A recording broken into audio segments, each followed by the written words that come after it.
KYC చేయించుకోకపోతే ఖాతాలో ఉన్న డబ్బులు రిజర్వ్ బ్యాంకుకు తిరిగి వెళ్తాయని రీజనల్ మినీ బ్యాంకుల ఇన్ఛార్జ్ సౌరి తెలిపారు. చిన్న శంకరంపేట మండలం దరిపల్లి గ్రామంలో స్టేట్ బ్యాంక్ ఆఫ్ ఇండియా స్థానిక బ్రాంచ్ మేనేజర్ విజయ్ ఆనంద్ ఆధ్వర్యంలో ఈ కేవైసీ క్యాంపును ఏర్పాటు చేశారు. ఖాతాదారులకు ఈ కేవైసీ తప్పనిసరి చేయించుకోవాలని వారికి అవగాహన కల్పిస్తూ ఈ కేవైసీ అవసరమున్న ఖాతాదారులకు గ్రామంలోనే బ్యాంక్ అధికారులు వెళ్లి ఈ కేవైసీ చేయించారు.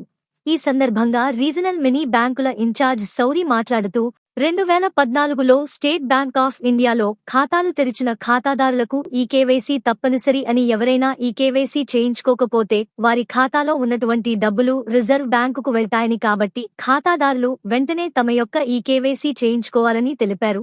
ఈ కార్యక్రమంలో చిన్న Shankarampet SBI branch manager Vijay Anand, regional mini బ్యాంకుల ఇన్ఛార్జ్ సౌరి, జ్ఞానేంద్ర తదితరులు పాల్గొన్నారు. చిన్న శంకర్పేట బ్రాంచ్ నుంచి ముఖ్యంగా అంటే కేవైసీ అప్డేషన్ గురించి క్యాంపు కండక్ట్ చేస్తున్నాము. ఈ మినీ అకౌంట్లు ఉన్న మినీ బ్యాంక్ ఉన్న అకౌంట్లు అవి వచ్చేసి మీరు ఆ కేవైసీ అప్డేషన్ చేసుకుంటే చాలా బాగుంటుంది. ఇవి వచ్చేసి మీరు కేవైసీ అప్డేషన్ చేసుకోకపోతే మీ యొక్క ఖాతాలో ఉన్న account reserve bank of India convert అవుతున్నాయి. కాబట్టి అవి పోకుండా ఉండాలంటే మీరు ఖచ్చితంగా వచ్చి కేవైసీ అప్డేషన్ చేయించుకోండి. దీనివల్ల ఇది మీకు బెనిఫిట్ ఉంటుంది.